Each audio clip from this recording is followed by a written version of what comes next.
Oi, tudo bem? Meu nome é Eric Oliveira, eu sou procurador do trabalho desde 2013 e se você está se preparando para o concurso do MPT, segue nosso canal, ativa o sininho que toda semana tem vídeo novo. Te espero por aqui.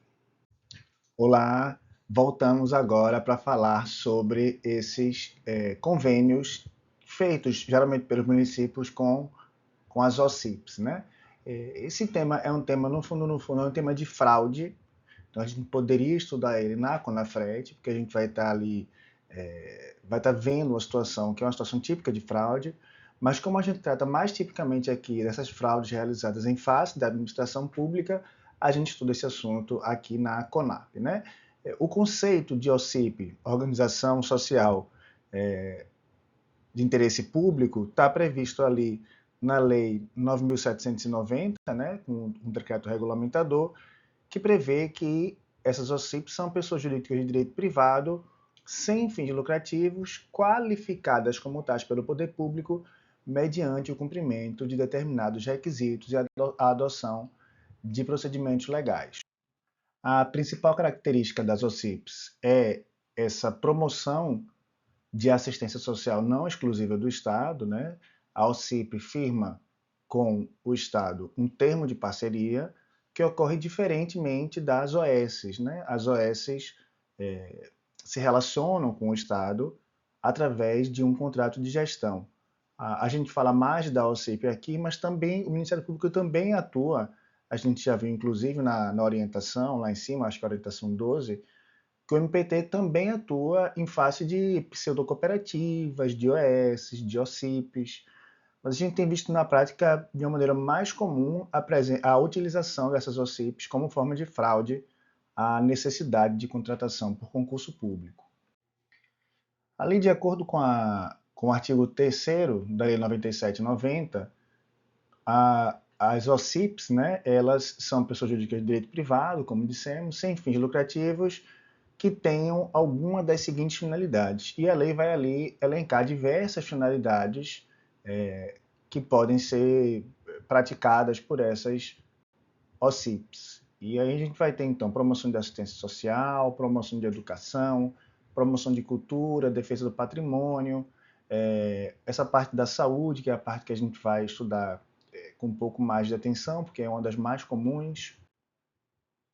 Além de vai ter mais alguns objetivos, né? Promoção de segurança alimentar, defesa do meio ambiente, promoção do voluntariado, promoção de desenvolvimento econômico, social e combate à pobreza, experimentação de novos modelos socioprodutivos, promoção de direitos estabelecidos, construção de novos direitos e assessoria jurídica de interesse suplementar, promoção de ética, de paz e cidadania e estudos e pesquisas. O termo de parceria, a gente viu, né, que é um instrumento típico que vai fazer ali a ligação entre a OCIP e o Estado, né, de acordo ali com o artigo 9º da Lei 97/90, a gente vai ter que essas organizações estão habilitadas a subscrever esses termos de parceria, assim considerando o instrumento passível de ser firmado entre o poder público e as entidades qualificadas como organizações da sociedade civil de interesse público destinadas à formação de vínculo de cooperação entre as partes para o fomento e execução de atividades de interesse público previstas no artigo 3º desta lei. A eventual cooperação entre o poder público e a OCIP pressupõe que as duas entidades conjuguem ali interesses em busca do interesse público. E aí vamos para a parte que realmente é interessante na atuação do Ministério Público do Trabalho. Porque como é que a gente vê esse fenômeno na prática, e essa investigação muito com muitos procuradores, eu tenho mais de uma investigação nesse sentido. Então, os municípios, ao invés de contratar os serviços de saúde, de contratar os médicos, que vejam, a promoção do serviço de saúde é uma atividade das mais típicas do Estado, né? É uma atividade previsível do Estado. É uma atividade que o Estado tem que prestar. Claro que a gente pode ter essa prestação somada, complementada pela iniciativa privada, e é para isso que servem as OCIPs. Mas a lei é muito clara em dizer que essa prestação deve ser complementar. Então, um município que não tem nenhum médico no quadro próprio e todos os médicos trabalham na OCIP, a gente vai ter uma fraude ali, porque esse serviço deve ser prestado prioritariamente pelo Estado, né? Pelo Estado, pelo município. Então, esse é o ponto, esse é o nosso ponto de luta, né? Na própria Constituição, a gente vai ter ali no artigo 199 que a assistência à saúde é livre à iniciativa privada. E o parágrafo 1º diz: as instituições privadas poderão participar de forma complementar no Sistema Único de Saúde. Então vejam que a Constituição também fala isso, né? A gente tem essa norma na Constituição e tem essa norma lá na Lei 97/90. Então, ela só vai acontecer quando o município não conseguir dar conta de fornecer esses serviços, mas mais uma vez tem que ser de forma complementar, né? O município tem que fazer a maior parte e pode complementar uma parte para essas OCPs. Na lei do SUS, né, na lei 8080, ali no artigo 24, diz que quando as suas disponibilidades forem insuficientes para garantir a cobertura assistencial à população de determinada área, o SUS poderá recorrer aos serviços ofertados pela iniciativa privada. Então vejam aqui também, mais uma vez, esse caráter de complementariedade, né? Então só quando as disponibilidades forem insuficientes, o que não garante ao município a possibilidade de contratar todos os médicos, todos os enfermeiros, através de um auxílio, né? Mais uma vez, esses entes privados colaborando com o Estado, como é o caso de um auxílio, terão que se valer da sua própria capacidade. Então, vai ter que ter recursos materiais deles, vai ter que ter o próprio corpo funcional, vai ter que ter know-how para aquele assunto. Então, vejam, nessas investigações, o que a gente pergunta para essas pessoas, para esses médicos, por exemplo, que são contratados através do auxílio?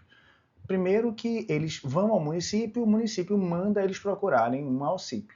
Então isso aí a gente já tem uma situação estranha, né? Uma coisa é o médico ser médico da auxílio e eventualmente prestar serviço ao município. Outra coisa é o município querer contratar alguém, chama o médico para conversar, acerta tudo com o médico e manda ele na auxílio só para preencher papelada e pagar.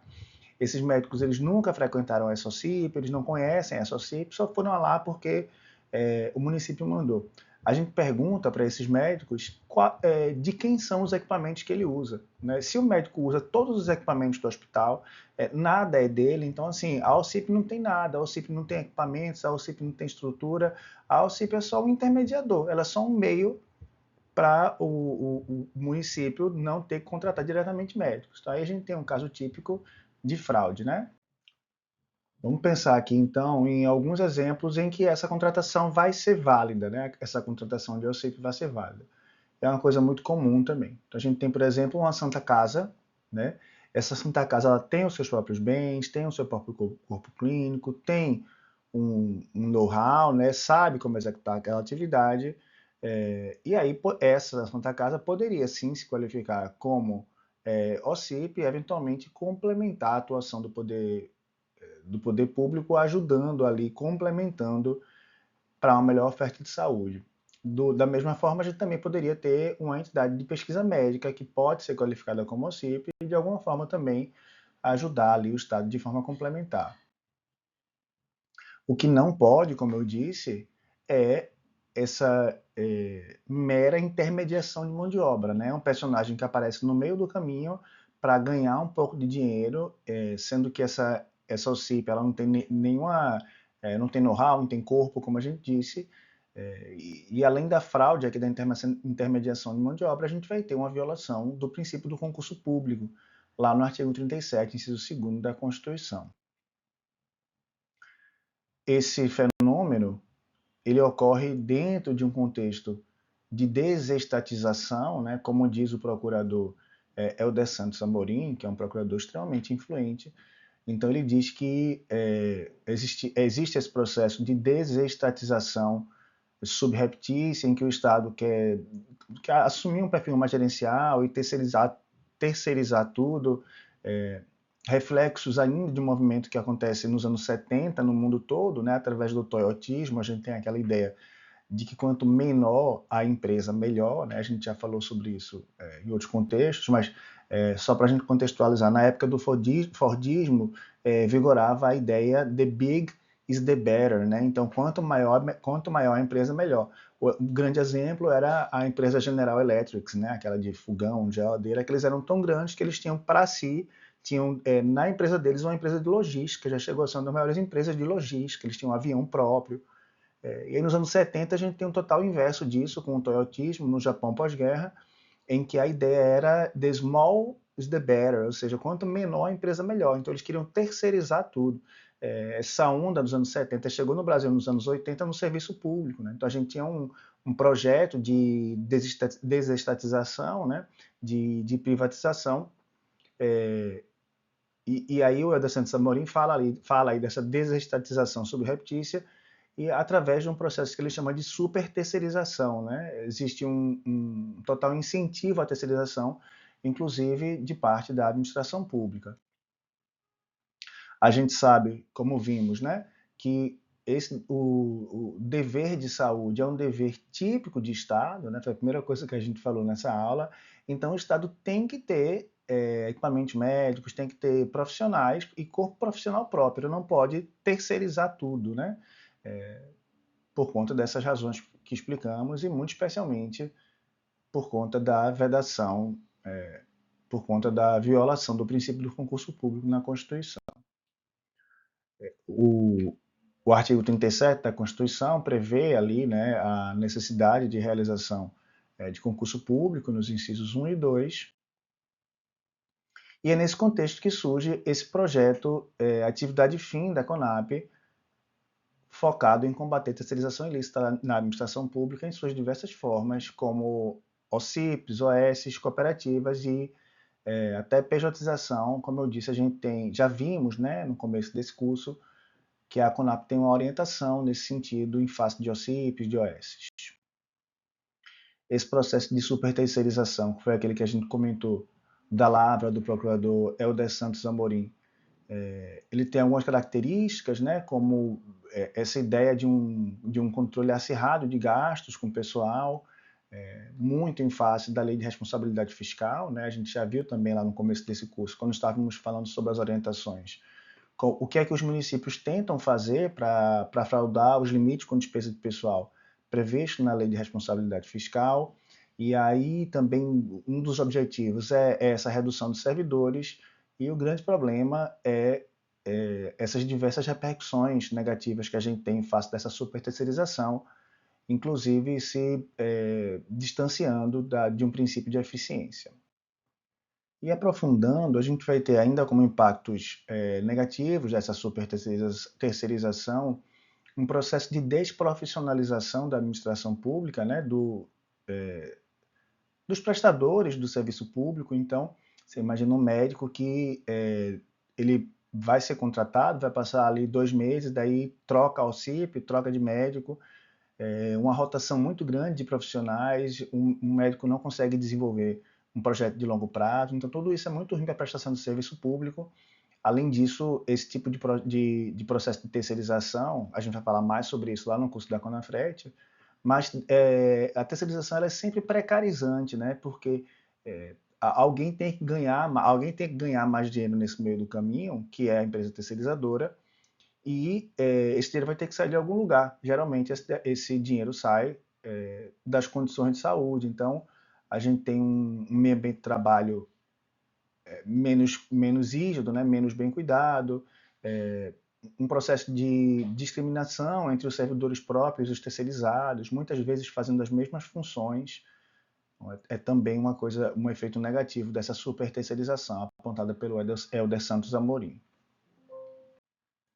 O sistema de saúde do SUS, para a gente lembrar, né, ele é executado através de instâncias gestoras, mas o município é o mais importante é o que exerce as funções mais importantes, né, é o que exerce mais funções nesse formato, muito embora o município também possa atuar em casos de média e de alta complexidade através de um recebimento de recursos federais transferidos em blocos de financiamento. Então a gente vai ter a atenção básica, a UPA, né, e os serviços de média e alta complexidade são esses que são desenvolvidos às vezes pelo Estado, às vezes pela União, mas às vezes pelo município através desses repasses federais.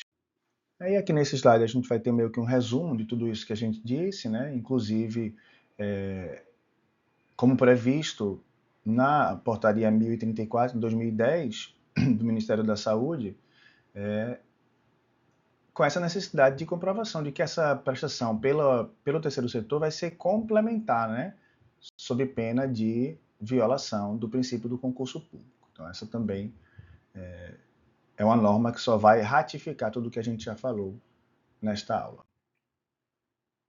Por fim, vamos falar sobre a atuação do MPT, né? No caso concreto, a gente já sabe, já tem decorado essa ideia da instalação do inquérito civil, depois colheita de provas,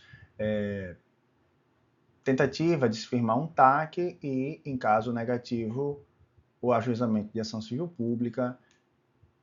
Nesse TAC ou nessa ação civil pública, a gente vai ter uma obrigação de não fazer, né? Duas obrigações de não fazer, na verdade. A primeira, de deixar de intermediar, de se utilizar de empresa interposta para a prestação de serviços típicos do Estado, nesse caso aqui, saúde e assistência social, que são atividade fim do município, né?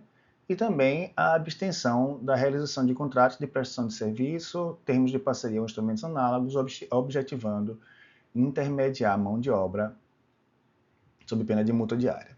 A orientação 16 trata disso, né? A gente já falou sobre esse assunto e cabe lembrar também, já vimos quando estávamos falando dos projetos, do projeto de saúde, da Saúde na Saúde, na CONAP, que fala justamente sobre saúde e segurança do trabalhador nas unidades de saúde pública, com atenção especial para a NR2. Voltei. Aqui no YouTube a gente posta só uma fração das nossas aulas. Se você quiser ter acesso a todas as coordenadorias de forma completa e atualizada, mais direitos humanos, mais atuação extrajudicial do MPT, clica no link que está aqui na descrição para adquirir o seu curso. Toda semana a gente tem vídeo novo aqui, espero você por aqui. Um grande abraço e bons estudos.